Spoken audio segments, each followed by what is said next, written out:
So I've been seeing a lot of these gotcha videos on Facebook in the last few weeks, and I really just have to kind of shake my head at some of them. Whenever you see one of these gotcha videos, really try to step back and don't let the title drive what you think of this, drive what you see in this video. If it says Nancy Pelosi totally fumbles this answer, really ask yourself, what is it that she's saying? And don't be swayed by what people want you to see in the video.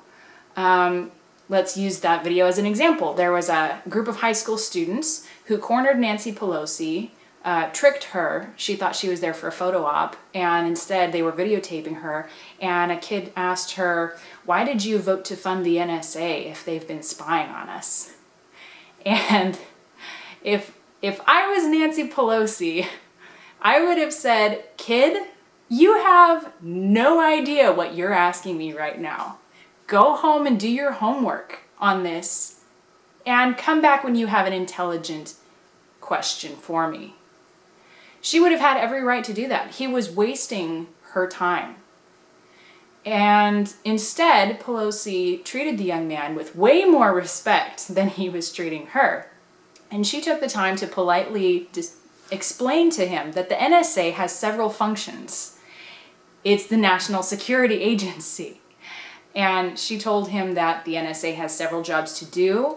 The latest scandal has to do with the NSA overstepping their bounds, and that it's being taken care of by the appropriate overseers. The video makes fun of her for saying a lot. Then there's the journalist who approached an NBC reporter and asked him, why hasn't NBC been giving enough attention to the IRS scandal? And when the reporter continues to reply, "That's not my beat, you're talking to the wrong guy," he makes it look like, oh, he's just putting off responsibility for not covering this. But really, those were really just the nice way of saying, "Sir, what I'm covering today is very important news, even if it has nothing to do with Lois Lerner. Jon Stewart may have given 10 minutes to this story, and NBC may have given 2, but Jon Stewart is not a real news organization. In a real news show, you have to cover lots of different stories. You don't just get to handpick the ones that make the best content, the top 5, and just drill in on those. We have to cover a wide variety of things because we're a real news network. In a real news network, different reporters cover different sections of news, and those topics are assigned to us.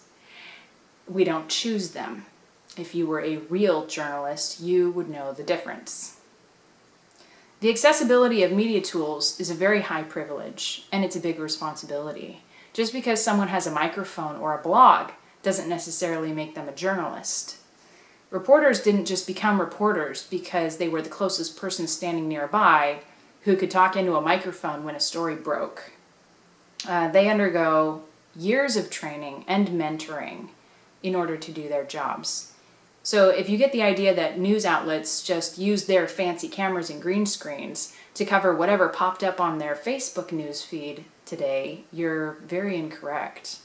Journalism is called the Fifth Estate because it has the responsibility of keeping a self-governing society informed and educated, not entertained, educated enough to be self-governing.